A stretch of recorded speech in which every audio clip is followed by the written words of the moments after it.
Natural, hindi lang basta ilusyon ng doble ko. Umiiral siya bilang pangalawang ako hanggang sa utusan ko siyang maglaho. Nararamdaman ko ang pag-atake ng doble ko, kaya siguradong alam ko. Ang ibig sabihin lang nun, kailangan mo kaming labanan pareho bago mo ko matalo.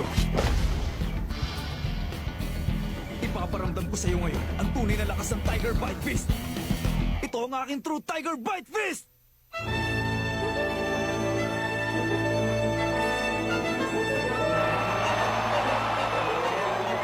Gamit ang Len, nakalikha si Castro ng double ng sarili niya at ang kanyang special attack, ang True Tiger Bite Fist.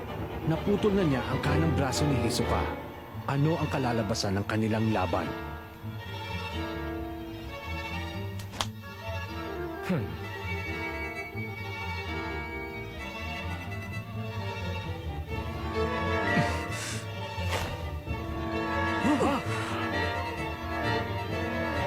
Anong binabalak niya? Pinanap ni Fighter dito ang putol ng braso sa isang scar! Ipapakita ko sa inyo ang kakayahan kong makita ang hinaharap.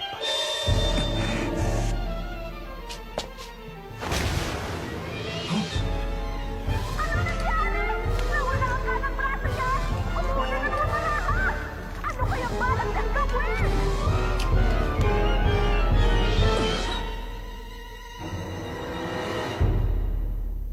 Ngayon, may mga baraha ko ditong 1 to 13. Una, mamili kayo ng numerong gusto nyo mula rito. At isipin nyo itong maigi. Ano? Pumili ng numerong gusto namin? Handa na kayo? Kunin na napili nyong number, tapos add 4. At ang magiging resulta, i-multiply nyo naman by 2. Pagkatapos, subtract 6. At saka i-divide by 2. At panghuling step, i-subtract ninyo ang number na napili ninyo. Ano nang resulta? Uy, ano daw subtract 6? Ewan, hindi ko na alam! Kahit hindi nyo sabihin sa akin, alam ko kung ano naging sagot ninyo.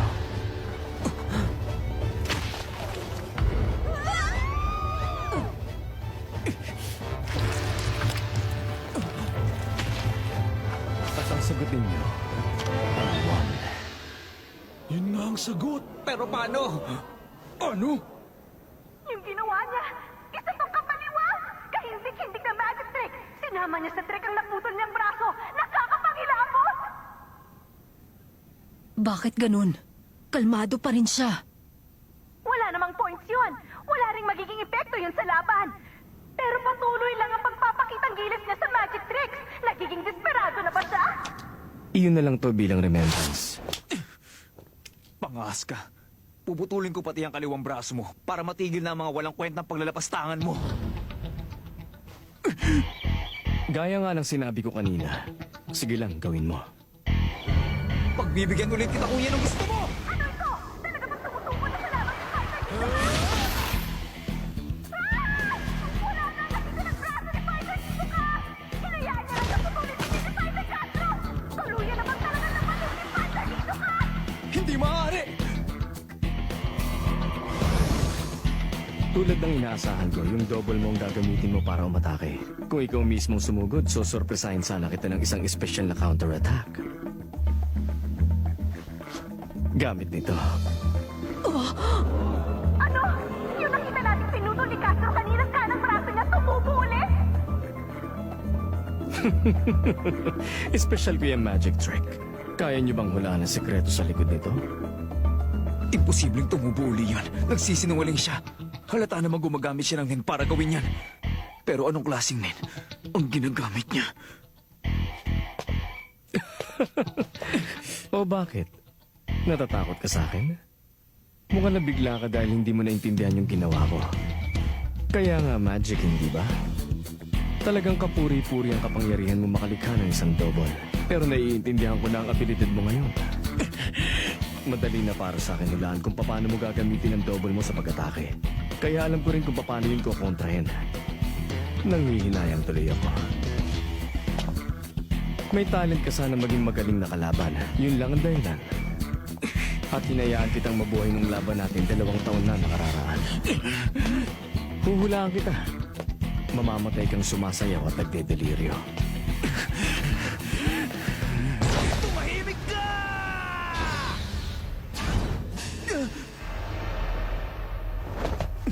Paano niyang nalaman ng tunay? Ang double. Niligang saktong kopya ng original na version. At kung minsan, mas perpekto pa sila sa tunay. Hindi nasasalamin sa kanila ang mga kapintasan o mantyan na nasa original. Aba, huwag mong sabihin hindi mo man lang naisip ang bagay na yun.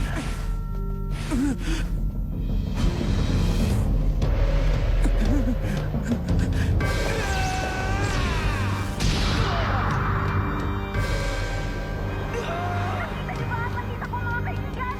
Hindi na may paliwanag ang mga kababalaghan na gaganap dito ngayon!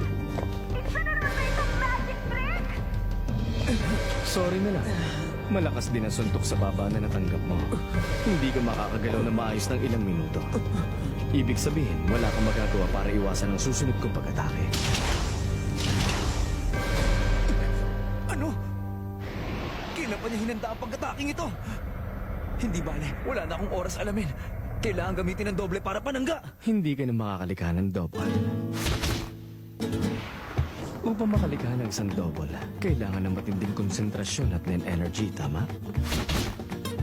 Pero kahit pa dumaan ka sa masinsinang pagsasanay para dito, hindi mo magagawa to kung wala ka sa tamang pag-iisip. Ang paggamit ng NEN para makalikha at kumontrol ng isang bagay na kasing komplikado ng buhay at nakakapag-isip na tao ay teknik na walang kasing hirap. Kung tutuusin, sa sobrang hirap niyang gawin, kung magtagumpay ka man dito, malilimutan mo na kung paano gamitin ang NEN sa lahat ng ibang bagay. Ang tawag doon, pagkaubos ng memory space dahil sa sobrang hirap na pinagawa mo sa utak mo. Natalo ka sa labang ito dahil sinayang mo ang memory space mo.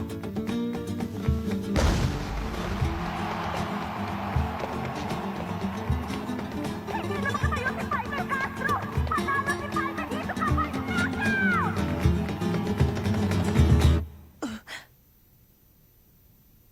Hisoka!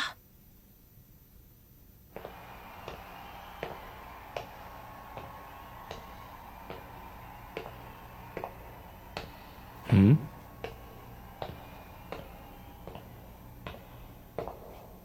Congrats. Ah. Ngayon, patingin ako ng mga injury mo. Dati may konting pagdududa pa ako, pero nawala na pagkatapos kong makita ang match mo. Hmm? Malala na talagang sayad mo. Hindi ko naman ikakaila. Bakit ba gustong-gusto mong ipahamak ang sarili mo ng ganito? Ginagawa mo ba yon sa ngalan ng magandang performance? Ewan. Okay, wala na akong pakialam, total binabayaran mo naman ako.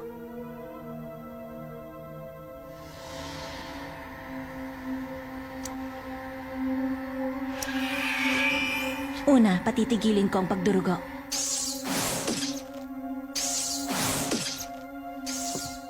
Oy, oy. Dahan-dahan ka naman. Nakakabit pa yan. Sige, oo na. Tanggalin mo yung aura mo.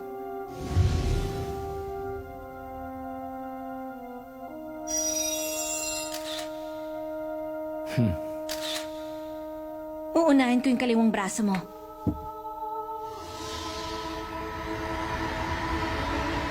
Humanda ka na. Gagawin ko ang NEN stitches.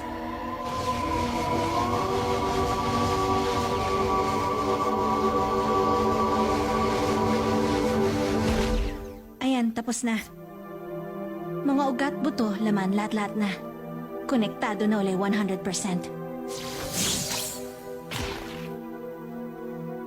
Ah, magaling. O siya, sunod naman yung kanan.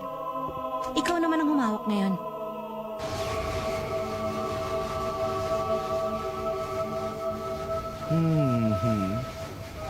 Palagi talaga ako nabibighani sa kakayahan mo.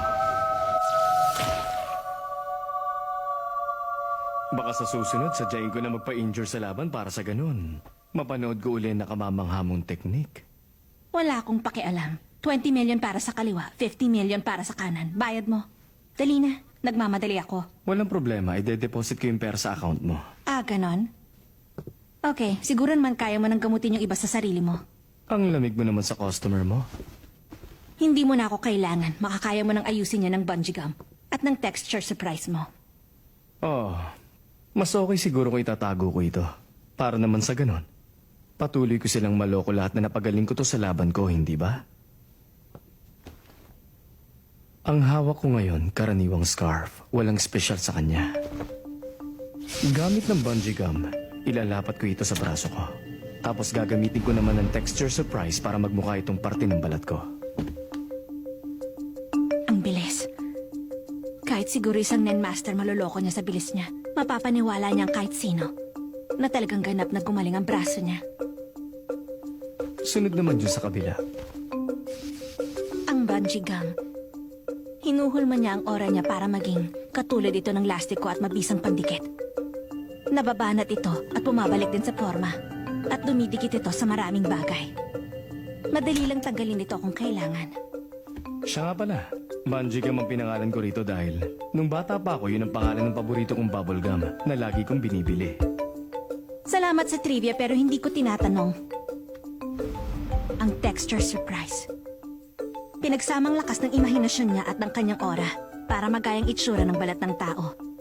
Para itong kopyang napakataas ng kalidad. Masasabi mo lang na peke kapag hinawakan mo. Pero marami na rin itong naloloko. At yung pangalan texture surprise naman, galing sa pangalan ng mga sticker na libre kasama ng sikat na chichirya noon. Masarap din yun. Ang hilig mo ring magbigay ng unwanted information, ano? Pero nung ginamit ko itong dalawang kakayahan ko kanina sa laban, aminin mo sa akin, napabilib ka rin, hindi ba? Ha? Nakita mo naman kung paano ko ginawa lahat yon. Oo, madali lang naman eh. Gamit ng magic trick mo, nakalikha ka ng distraction. Paghagis mo ng braso mo, kunwari nawala ito at napalitan ng mga baraha. Pero ang totoo, dumikit lang to sa bubong ng stadium gamit ang bungee gum mo. Habang yung scarf na bumagsak, dinikit mo naman sa sahig. Sa pamamagitan ng aura mong hindi nakikita ng karamihan, nanatiling nakakabit yun pareho sa kanang braso mo. Samantalang yung 13 barahan naman na nahulog sa sahig, nanatiling konektado rin sa isang linya ng aura na hawak mo naman sa kaliwang kamay mo. Tapos, nung hinagis mo yung Ace of Spades kay Castro, Iyon na lang to bilang remembrance. napakawalan mo yung mga dulo ng aura sa kaliwang kamay mo. At nalipat ito. Lahat ng 13 orang konektado sa mga baraha, kumapit sa katawan ni Castro. Pero, bakit hindi man lang napansin yun ni Castro? Dahil sa isa sa pinaka-basic ng techniques, ang Zetsu, sa pamamagitan ng teknik na yon, nagtagumpay ka sa pagtago ng aura mo. Pero may butas sa plano kong yun, hindi ba? Oo. Ang sino mang bihasa sa paggamit ng Ren, isa ring basic technique ng Nen, pwedeng i-focus yun sa mga mata nila. At madali na nila makikita ang hinanda mong patibong. Kaya kinailangan mo pang pakitaan si Castro ng ganong magic trick para guluhin ang isip niya. Habang nagpanggap ka ding walang ginagawa at hindi interesadong lumaban. Dahil doon, hindi siya nagtaka sa kakulangan mo ng aura. Nakumbinsi mo siyang dala lang ito ng sobra-sobrang kumpiyansa mo sa laban. Matapos mong matiyak na nasa ayos na ang lahat at kumagat na si Castro sa plano mo, nagpalabas ka ng isa pang linya ng aura mula sa kaliwang kamay mo at pinakapit mo itong maigi sa baba ni Castro. Sa puntong ito, kumpleto ng paghahanda mo. Nagamitan mo na ng texture surprise ang scarf sa sahig at nasaan nyo na ng balat ng tao yung panig na nakatago sa paningin. Pagkatapos, nung sinugod na ni Castro yung kaliwang braso mo para putulin, pinairal mo na yung bungee gum na konektado sa braso mo sa bubong at sa scarf na nasa sahig para idugtong ang kanang braso mo habang tinakpan ng scarf ang sugat. Kaya mukhang biglang nagbalik sa dati ang braso mo. Kaya lang, dahil sa performance mong yon, nabigyan ng puwang si Castro para makabawi ng katinoan ang pag-iisip niya. Hindi bumenta sa kanya magic trick ko. Alam niyang imposibleng maibalik ang brasong pinutol niya ng ganong kadali. Doon na niya naunawaan na wala naman talagang kababalaghan sa likod ng ginawa ko mga magic trick. At produkto lamang ito ng malikhaing paggamit ko ng Nen. Pero, sa kabila nun, nakahanap ka ng kahinaan sa estado ng pag-iisip niya at sinamantala mo yun. Talagang kapuri-puri ang kapangyarihan mo makalikha ng isang double. Pero naiintindihan ko ng abilidad mo ngayon. Madali na para sa aking hulaan kung paano mo gagamitin ang double mo sa pag-atake. Kaya alam ko rin kung paano yung kukontrahin. Nangihinayang tuloy ako. May talent ka sana maging magaling na kalaban. Yun lang ang dahilan. At hinayaan kitang mabuhay nung laban natin 2 taon na nakararaan. Nung malapit nang makabawi ang isip niya sa pagkabigla, Huhulaan kita. Mamamatay kang sumasayaw at nagdedeliryo. Itinulak mo naman siya sa sukdulan. Tumahimik ka! Paano niyo nalaman ako ang tunay? Hindi nasasalamin sa kanila ang mga kapintasan o mantyan na nasa original. Tuluyan ang nasira ang kalagayan niya dahil nilantad mong kahinaan ang abilidad niya. May pag-asa sana siya kung hindi siya nagpa-apekto sa sinabi ko at nanatiling kalmado. Kaya lang, hindi na kinaya na maselan niyang pag-iisip.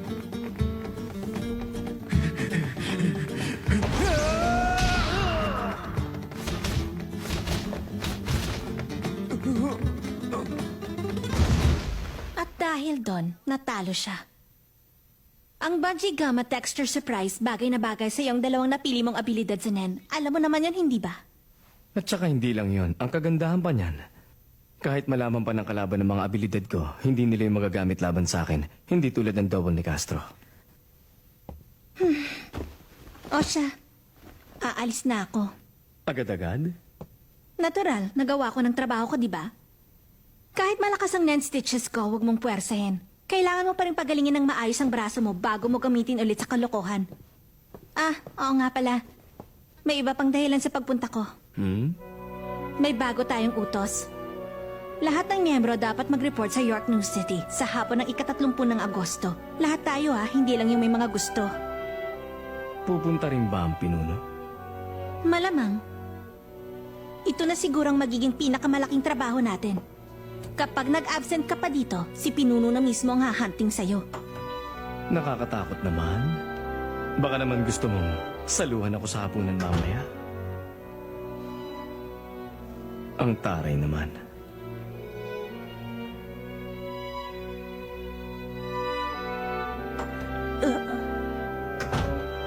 Kilawa, kumusta naman yung laban? Tapos na ba? Oo. Ayos lang. Boring. Ah? Sinong nanalo? Si Hisoka? Joke lang yun, no? Ah? Ang galing nung naging laban nila. Nakakainis pero di ko alam kung anong ginawa ni Hisoka para manalo. Talaga hindi mo masabi, Kilawa? Gon, ang masasabi ko lang, marami pa tayong kailangang matutunan tungkol sa Nen. Oh!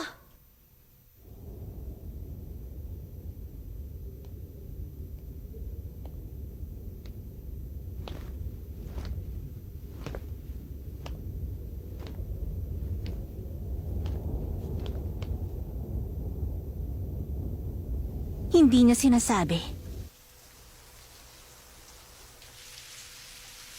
Hindi niya binabanggit ang tungkol sa nakaraan. Dahil wala siyang interes doon. Siguro nga, pagdating ng bukas, nakalimutan na niya ang mukha ni Castro. Hindi rin siya nakikihalubilo. Hindi niya kailangan, sarili lang niyang kailangan niya. Dahil matagal na niyang natanggap na siyang pinakamagaling.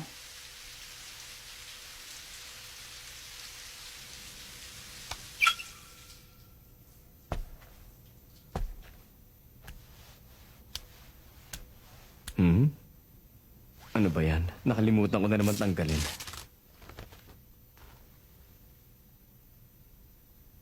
Ang spider. Nakahanap na ako ng mga bagong laruan.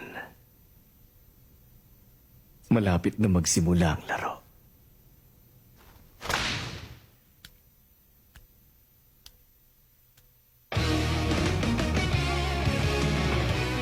Nagpapanggap si Hisoka na miyembro ng Phantom Gang.